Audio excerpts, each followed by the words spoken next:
Kalau yang sifatnya korektif, korektif itu apa, Bu? Menyalahkan ya, menyalahkan, mengharamkan atau menolak, ibu-ibu jangan buru-buru nerima dan jangan buru-buru membagikan kepada siapapun. Itu pesan saya. Tunggu dulu apakah MUI memang mengharamkannya. Fatwa kalau cuma dari seorang ustadz, Bu, tidak bisa dianggap, itu bukan fatwa. Itu pendapat pribadinya. Kalau ibu-ibu sebarkan bisa bikin ribut. Saya ambil contoh.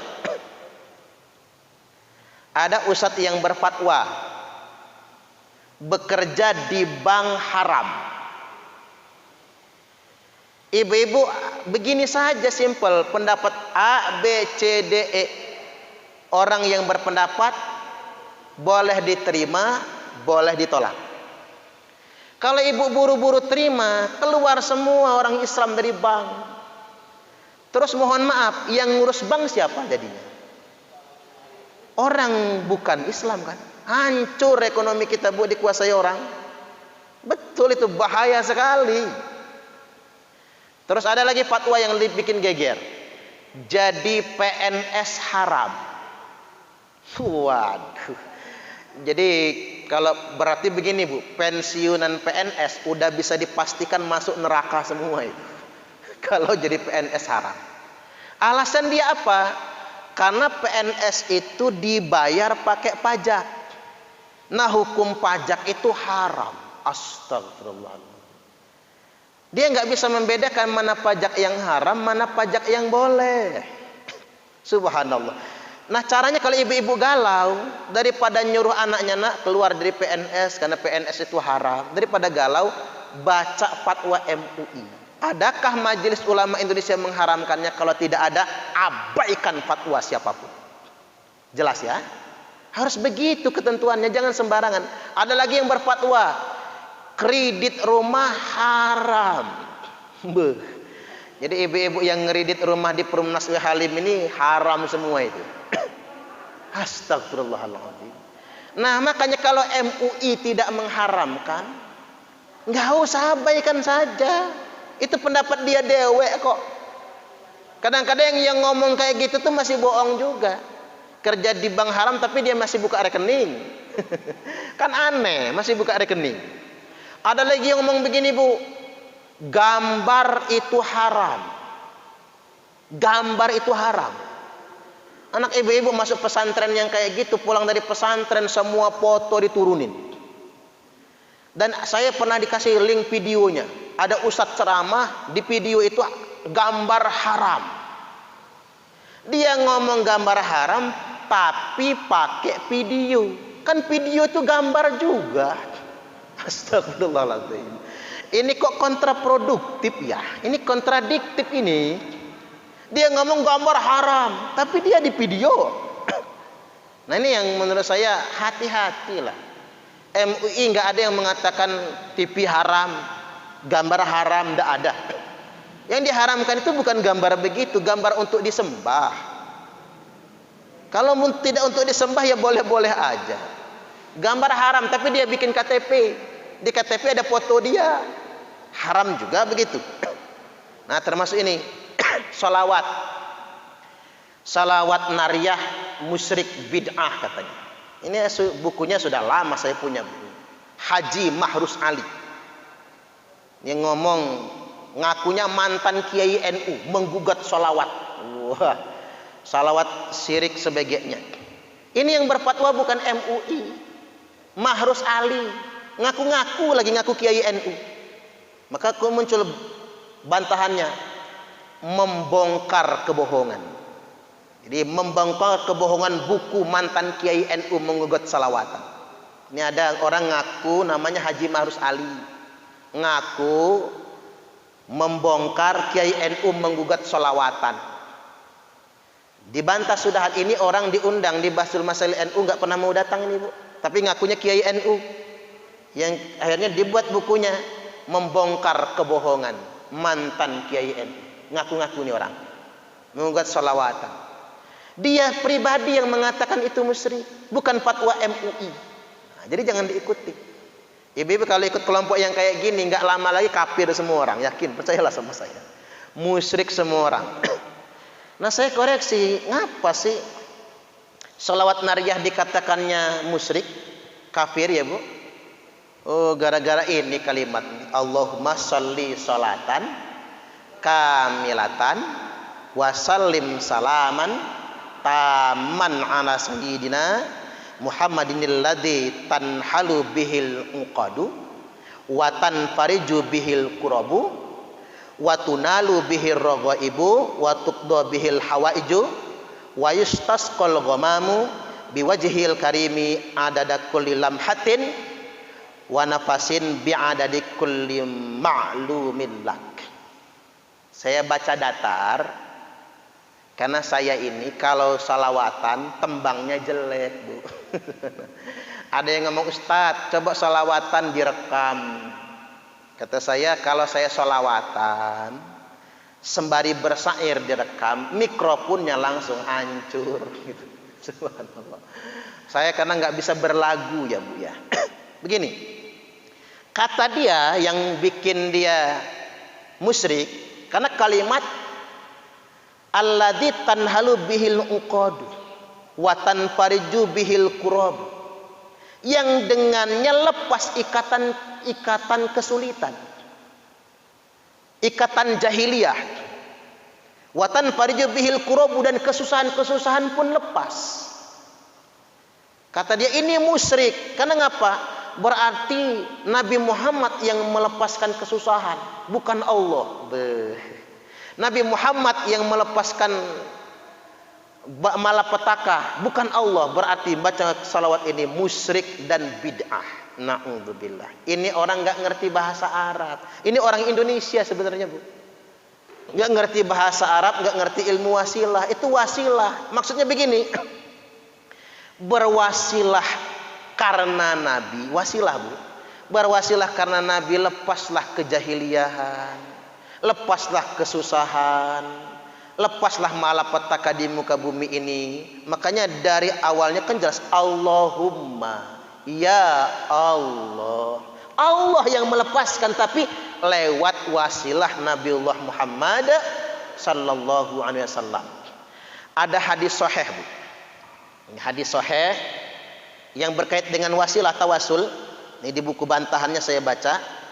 Hadis sahih ini tercantum dalam kitab Sahih Al-Bukhari nomor 954. Sahih Bukhari. Kemarau panjang.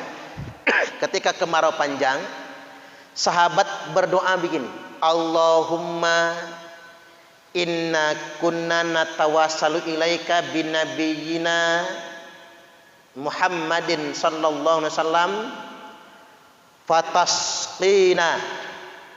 Allahumma inna kunna bi'ammi nabiyina fasqina. Maka turun hujan. Sahabat berdoa, ya Allah sesungguhnya kami bertawasul kepadamu, tawasul dengan nabi kami, turunkanlah hujan. Dan bertawasul dengan bi'ammi nabiyina Abbas bin Abdul Muthalib, dengan kami bertawasul juga dengan Abbas bin Abdul Muthalib, karena Nabi, karena Abbas, fasqina, turunkanlah hujan. Maka turun hujan. Enggak musyrik. Kalau musyrik Nabi melarangnya itu bu. Ini sahabat dulu minta hujan, tawasulnya siapa? Ke Nabi. Bukan cuma Nabi, tawasulnya ke paman Nabi. Maka boleh bu, bertawasul dengan orang soleh. Boleh. Misalnya ibu-ibu punya guru. Guru itu soleh betul ya bu ya. Soleh betul. Ibu tahu betul kesolehannya, kejujurannya, kesederhanaannya. Boleh kita sebut bu, ya Allah kami bertawasul dengan misalnya apa? Kiai Haji Maimun Zubair, agar engkau menghentikan bala bencana corona di Indonesia. Boleh. Asal jangan bertawasul dengan saya ya bu ya. Karena saya ini kurang pede. Ya Allah kami bertawasul dengan Ustadz Suparman Abdul Karim. Enggak, jangan bu, jangan. Karena ngapa? Saya belum merasa solih sama sekali ya. Jangan. Tapi kalau orang itu solih, dia hidupnya sederhana, tawadhu, boleh kita bertawasul. Tidak harus dengan Nabi. Sahabat dulu dengan paman Nabi. Apalagi di salawat nariyah tawasulnya masih Nabi. Kok dikatakannya musyrik? Itu orang sengaja bu, pengen mecah belah umat Islam di Indonesia. Tolong ibu-ibu kalau dapat share-sharean apa itu cross check dulu. Jangan langsung dibagiin. Termasuk mohon begini, mohon maaf. Yang nge-share puasa Rajab balasannya 700 apa itu? Itu kan hadisnya nggak punya asal, ngapa disebar? Hadisnya itu nggak punya asal, maka jangan disebar gitu. Tanyakan dulu ini benar apa enggak, sumbernya dari mana, kitab apa gitu. Jadi kalau kita menyebarkan nanti jadi berita bohong, hoax namanya. Berita bohong di akhirat pertanggungjawabannya berat. Ada orang mengatasnamakan ustadz ini menyebarkan misalnya, ini kalau yang biasa barang siapa yang puasa besok maka Allah menjamin surga baginya dan akan diberikan rezeki yang berlipat ganda, umpama ya bu. Tapi nggak ada hadisnya, bohong namanya, hoax. Kalau besok ibu-ibu mau puasa ya nggak apa-apa, boleh-boleh aja. Puasa bulan Komariah kan boleh, silahkan. Tapi kalau mau sengaja pakai hadis itu jangan. Itu penting sekali saya sampaikan. Apalagi yang sifatnya larangan ya bu, hati-hati sekali. Kalau bukan fatwa MUI, abaikan. Apalagi dengan yang biasa kita amalkan. Nanti gini aja buku ini, membongkar kebohongan ini, yang ngaku Kiai NU menggugat salawatan ini. Nanti saya fotokopikan saja ya. Saya tidak langsung pinjamkan karena bu, file di rumah. Takut saya lupa dan berceceran. Fotokopikan nanti saya kasih ke sini. Nanti ibu bisa fotokopi sendiri. Jadi ini yang gara-gara buku ini ada yang mengatakan bid'ah salawatan itu. Nah ini jawabannya di sini. Cuman saya kasih tahu sama ibu-ibu, selain yang Allahumma sholli ala Muhammad atau Allahumma sholli ala Sayyidina Muhammad sampai fil alamina innaka Hamidum Majid, jangan dipakai dalam sholat. Itu saja. Sholawat nariyah ke, sholawat badar gitu ya bu, jangan dipakai dalam sholat. Karena sholawat itu bukan sholawat murni, tapi syair yang di dalamnya ada sholawat. Makanya nggak boleh dipakai dalam sholat, nggak boleh dipakai dalam khutbah, nggak boleh. Salawat badar nanti ibu-ibu pas habis tasahud ya, tahiyat, syahadat, lalu salawatnya nggak Allahumma sholli ala Muhammad, bacanya salatullah salamullah, umpama ya bu, jangan. Jadi nyanyi salawat badar atau salawat-salawat yang lain jangan. Yang di dalam salat cukup Allahumma sholli ala Muhammad. Yang nggak pakai sayyidina, yang pakai sayyidina Allahumma sholli ala sayyidina Muhammad wa ala ali sayyidina Muhammad kama shallaita ala sayyidina Ibrahim wa ala ali sayyidina Ibrahim sampai fil alamina innaka Hamidum Majid. Itu dipakainya dalam sholat. Kalau yang sholawat nariyah sebelum pengajian baca dulu. Sholawat badriyah silahkan. Sholawat munjiyah silahkan. Apalagi sholawat asghil silahkan. Sholat apa yang ibu-ibu mau?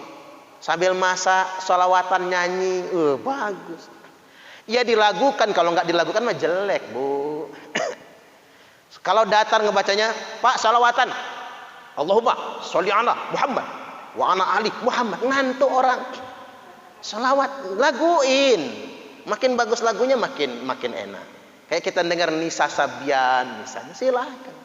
Maher Zain misalnya, itu syair digabung sholawat isinya. Apa ada pahalanya? Ya ada pahalanya dong, karena itu sholawat di dalamnya. Termasuk marhabanan ya bu ya, mahalul qiyam itu sholawat semua. Cuman jangan baca di dalam sholat. Itu saja catatan dari saya. Jadi terkait dengan pertanyaan Bu Hajah Muflihah, bagus apa yang ditanyakan, langsung dikonfirmasi. Tapi saya kasih ilmu sama ibu-ibu, apapun yang kata orang nggak boleh, tapi itu nggak umum, ya, kata nggak boleh itu jangan cepat disebar, langsung dikonfirmasi. Nggak semua apa yang kita terima di media sosial itu pasti benar, nggak semua. Termasuk tadi bu, kayak fatwa-fatwa yang ini haram itu haram, hati-hati begitu. Baik, demikian. Silakan pertanyaan berikutnya. Ya, silakan.